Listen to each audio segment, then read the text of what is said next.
Hey everybody, welcome back to the Sonic Chronicle. My name is Owen, and today I'm doing something a little bit different. Today I am talking a little bit about innovation in guitar playing, and in guitar in general, I suppose, in the guitar world. This is something that's inspired a little bit by another content creator by the name of Jace Allen, who has the channel Jace Allen Guitar. Recently he made a video talking about guitar reviews and how they're pointless. And in that video, he talked a little bit about how the guitar itself hasn't really changed since really about 1954, right? So a lot of the really, I suppose, entry-level guitars that you see are Strat copies, or they might be like Super Strats or things like that. And since 1954, when the Strat was created, the guitar hasn't really changed and hasn't really innovated since then. Now, normally I'm not one to get into the comments on videos, but I did on this video. And the reason why I did was because people were kind of going after him for, in my opinion, like the wrong things, right? Like, are there things to kind of go after him for in that video and to kind of discuss and have conversation about? Sure, right, if you would like. Yeah. Another thing that he kind of talks about is the idea of, these high-end guitars, being brought on and him purchasing them as a small-time YouTuber and reviewing them and then selling them on at a loss, which is its own separate issue. But again, like, one of the commenters underneath that video talked about him being bitter, and that the idea of buying American-made guitars was the real value to a guitar, right? That means an awful lot to people. And talking about the bitterness, I kind of got in there and I replied to it and I said, that's kind of a wild set of statements. I don't agree that there was any kind of bitterness in there. He makes a lot of good points. It doesn't really matter what age you are, and it doesn't really matter what the instrument is or how you play, regardless of where you are. But what does matter is that this guy is taking the time out of his day to purchase a guitar, to make a video on it, and then to sell it on, ideally not at a loss, right? Now, again, like, this guy kind of got a little bit annoyed by that and said that he's entitled to his opinion. I said that we both are. And yeah, look, as we kind of went through that I suppose exchange, someone else kind of piped in, and they brought up a valid point of, wait until he hears about like headless multiscales, true temper microtonal guitars, and extended range guitars. They are not the same. I'm going to kind of share my screen here for a second so that you can see this thread. So over here you can see that this was a little bit of a thread here, right? And this is the comment that I was talking about. Wait until he hears about headless multiscales, true temper microtonal, and extended range guitars. They are not the same. And this is, I'm not doxing anyone by doing this. This is all publicly available. That's all online on the internet. And you can see here that underneath Jace replied saying, I have seen these, but who plays them? They're certainly not mainstream instruments, and the improvements that these guitars bring haven't revolutionized the guitar. They haven't replaced the original guitar. That is true. Like, when it comes to these guitars, they're certainly not mainstream. Because really what you're talking about here are things like Strandberg guitars. Very, very high-end instruments, very well put together instruments who have done a lot to make the instrument much more ergonomic and much more comfortable to play. The idea of the neck changing the further down you get along the neck is certainly interesting, and I would say that it is certainly useful to have that, but until it becomes part of the new norm, I don't think that is really revolutionized. So I think that Jace is validated in his comments here. Certainly the same with fan frets, same with multi-scales and like 7 and 8 string, 9 string guitars. Those aren't the norm. Like, you play 6 strings, right? That's how it goes. You play 6, and you do what you can with the 6, and there's an awful lot that you can do with the 6. And this guy then goes on to say that they haven't replaced it, but entire subgenres and trends have sprouted from them, right? So subgenres and trends is important here. Pretty much every modern metal band uses them now, including Polyphia. Now, I'm not the biggest fan of Polyphia, but I have seen enough of their work to know that this isn't common with Polyphia, though, right? That Like if you look at Tim Henson and the other guitarist who isn't as famous as Tim Henson, they don't really use, guitars with fan frets. They typically use Strats. Very fancy Strats, but Strats nonetheless. Or I think his signature guitar is, Tim Henson's signature guitar is kind of like an electroacoustic guitar. I can't remember what it's called. Is it Ibanez kind of Strat electroacoustic copy? Anyway, it's a whole thing. Maybe future me will cut that in here. But I chimed in at this point to just go, look, while I have seen them used in metal being, one of my favorite genres, to say that pretty much every modern metal band uses them is a stretch. And I stand by that. To say that trends, which suggests that they won't be around long term, and some genres have come from this development, is a bit of a leap if they haven't actually changed the instrument. Is there a way in which these instruments perform that the music cannot be performed on a standard scale 6-string? Genuine question. And that was a genuine question, right? Because I wanted to know, like, is there something that's happening here that I'm not aware of, because I want to know more about one of my favorite genres of music. And this guy replies saying, yes, with a pitch shifter and the right tone, you can get a similar effect, but it would be harder to play certain things, as the lower 2 strings allow for easy access to lower bass notes. And that's, of course, the case. Absolutely. Thal and djent were invented by 8-string users, and thumping and selective picking were brought to the mainstream by 8-string players. You should try playing an 8-string. It is very much different than any 6-string guitar, and very different from a bass. I go on to talk a little bit more about my own experience, and I briefly dabbled with a 7-string and a 5-string bass, but I realized that it wasn't for me, and that is the case. But what is interesting about this here is he talks about Thal and djent. I'm not entirely sure what Thal is, frankly, but I am familiar with djent, and djent as a subgenre is an interesting one. It's not really my cup of tea, frankly, but I don't really see the importance of the 8-string, right, when it comes to djent. Because, yeah, you can pitch shift, but you can also downtune, right, when it comes to djent. And then this talk of thumping and selective picking. I wanted to look into what they were, because I had never heard of these ideas before, particularly around playing guitar. So I'm going to show you them now. So this is a video that I found. A thumping tutorial by Gabriel Levi, whatever he prefers himself. And really, thumping is, you know what? I'll let him explain, and then I'll chime in afterwards. My name is Gabriel Levi, and we're Gabriel back Levi. with another tutorial. And in this one, I thought it was finally time to take a closer look at thumping. For us, it simply means using your thumb like a pick and incorporating other fingers to get different note groupings. Now, that's an interesting thing here, right? It's your thumb plus your fingers, right? Where have we heard of that kind of thing being done before? On a guitar of some variety. Have a think about that while we kind of watch on. You can see everything okay. I've tried to angle myself so you can see exactly what my hands are doing. But we're going to start exactly where... So now we're going to look at the technique that's available here, right? So effectively what you're going to do is you're going to strike through the string with your thumb and land on the string underneath. And then we're going to land on the A string and you're going to stop there. So the motion is similar to a slap, but we're going to do a rest stroke on the A string and then come right back up to get the upstroke. So none of this is rocket science, right? And this is something that Victor Wooten has pioneered, right? This isn't a guitar thing.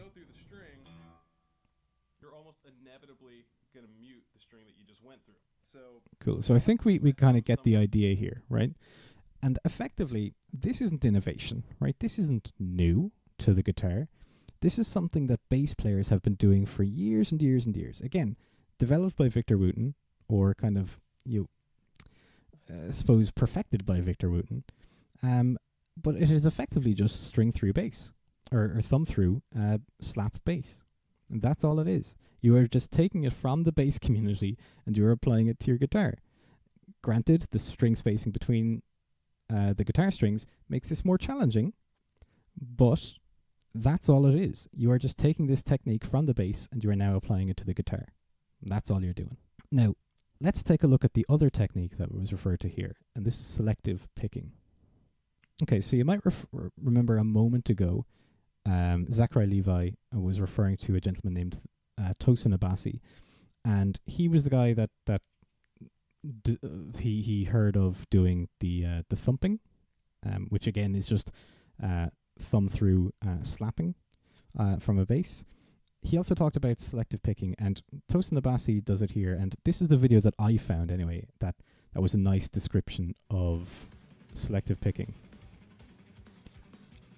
And really, this isn't astounding, but he's going to explain it here. Where the technique comes into play, I was working on this thing I called selective picking, where you create note groupings by hammering on a number of notes and then picking a number of notes. So like, if I wanted to get a group of 3, I'd have I'm going 1, 2, 3, 1, 2, 3. So you get. So this is, it's cool. So it's cool sounding. I was doing these groups of 5 where I was. But I'm not massively impressed here. Right, and I plugged it into the chord progression, which is. So you get 1, 2, 3, 4, 5. 1, 2, 3, 4, 5. 1, 2, 3, 4, 5. 1, 2, 3, 4, 5. 1, 2, 3. So really, all this is hammer-ons and then picking. Right? You can stick whatever name you want on it. That's what it comes down to. It's just like hammer-ons and picking. And it's just about economy of movement, which is all that really you're trying to do when you're trying to play fast, right? You're trying to economize your movement all of the time, which is why alternate picking is such a big deal, in my opinion. Which is why I always try to alternate pick where I can. Like when it comes to down picking, like I'm getting older. I can't down pick everything anymore, which is why I need to alternate pick most things in order to economize my movement. But that's really all that it is here, right? It's just about trying to economize the movement, economize your wrist and your picking, and you're just hammering on twice, right? You're hammering on twice without a pick to get that sound, and then you are picking. That's all it is. It's nothing groundbreaking, nothing wild. It just so happens that, this guy has slapped a name on it. So let's get back to our thread here, right? So that's what thumping and selective picking is. And then we have, 8-string and 6-string and the like. So again, I go back to this guy and I say, I very briefly dabbled with 7-string and a 5-string bass. It wasn't for me. You don't need more strings to make something heavy, and I stand by that. You absolutely don't, right? If you look at bands like Black Sabbath, and you look at Tony Iommi, he was absolutely the king of writing heavy riffs. And he only ever used a 6-string. Really, the things you're talking about still aren't innovation in the instrument. In terms of performance, sure. And I don't know about that. But the point in this video is that guitars haven't really changed since their creation. They haven't. Pickups, fret placements, fan frets, styles of music, number of strings haven't changed. Hell, if anything, the guitar was a simplified version of many other stringed instruments, right? So the guitar kind of is, the simplified version of, a harp, of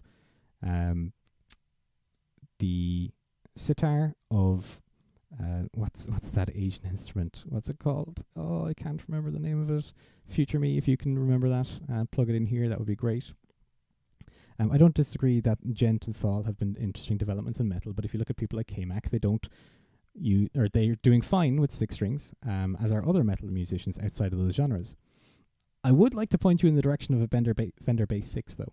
That could be really cool for Gent specifically, or even just a baritone, 6 strings, but very heavy. If you don't know what a Fender Bass 6 is, I would recommend... Actually, let's go look it up. All right, here's a Guitar Center video showing the Fender Bass 6.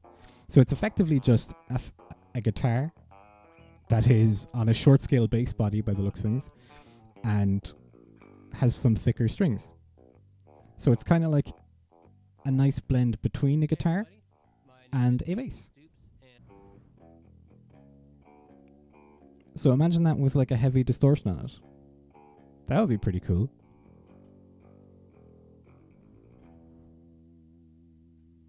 Anyway, that's the Fender Bass 6. If you want to learn more about it, I'll put links to all these videos in the description of this video as well.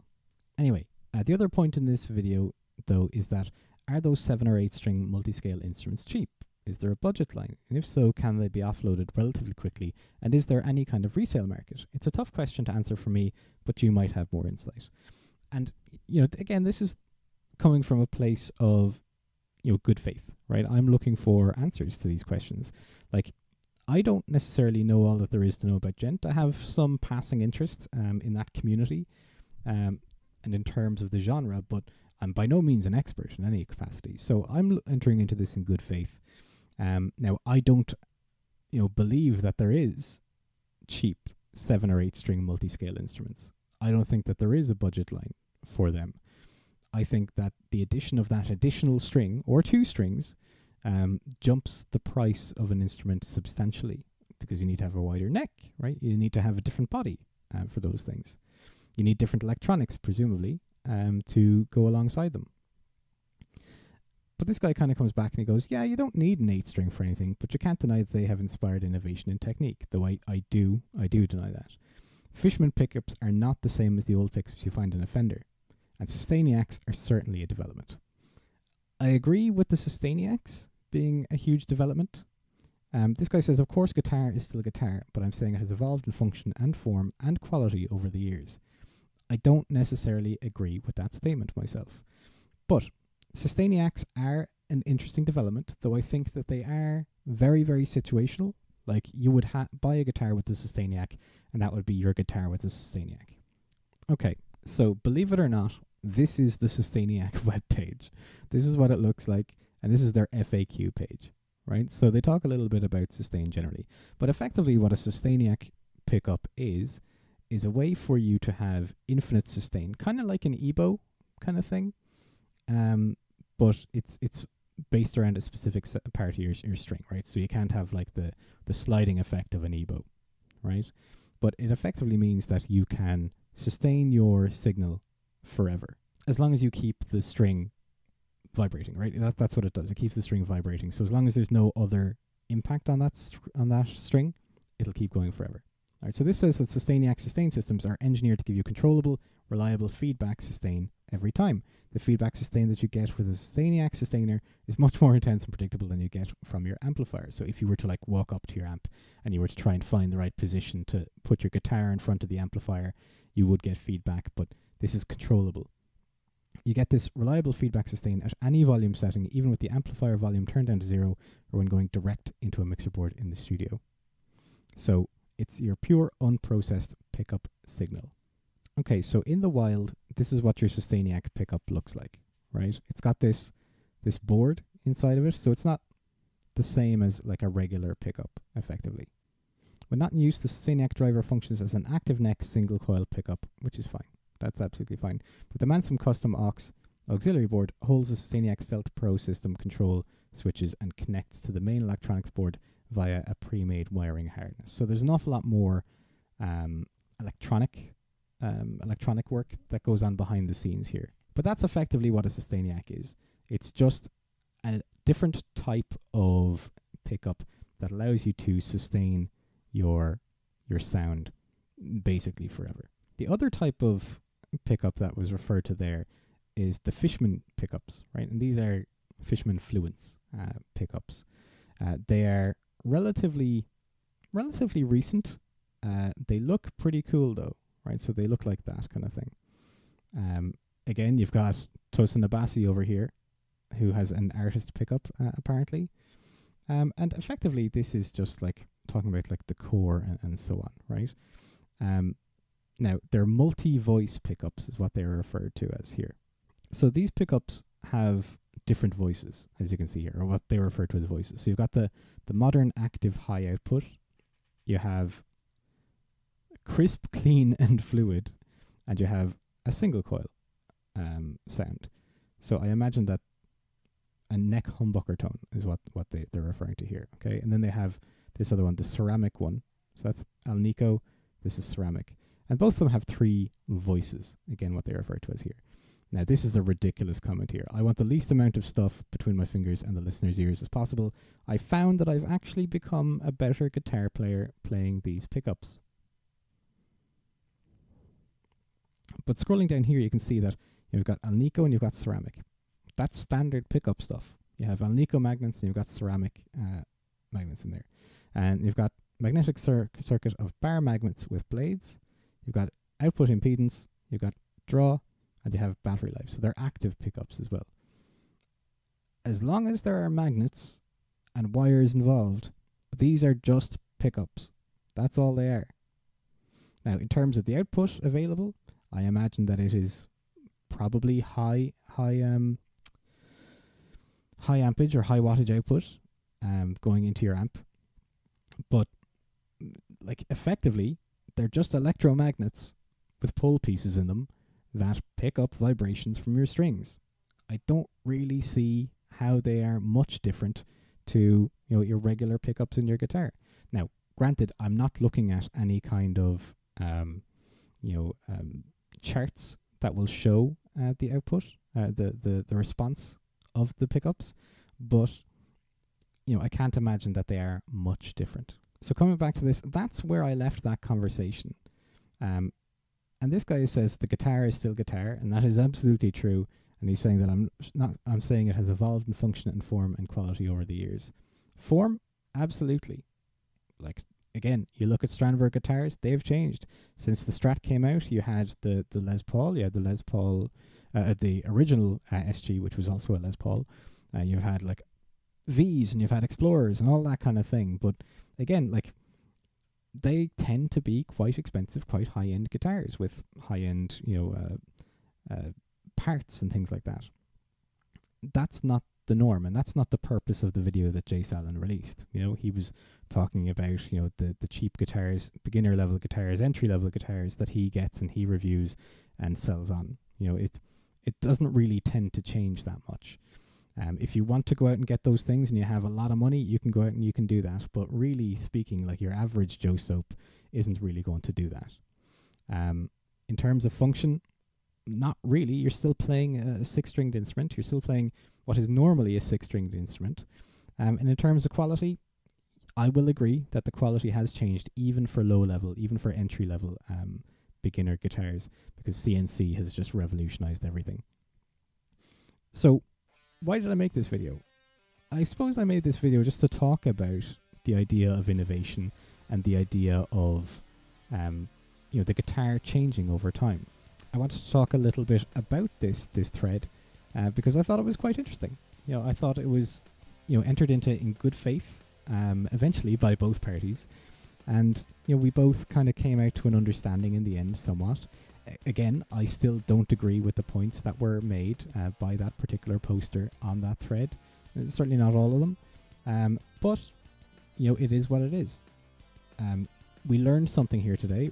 I learned something about the idea of selective picking, and I learned about thumping, which is effectively just thumb through slap bass.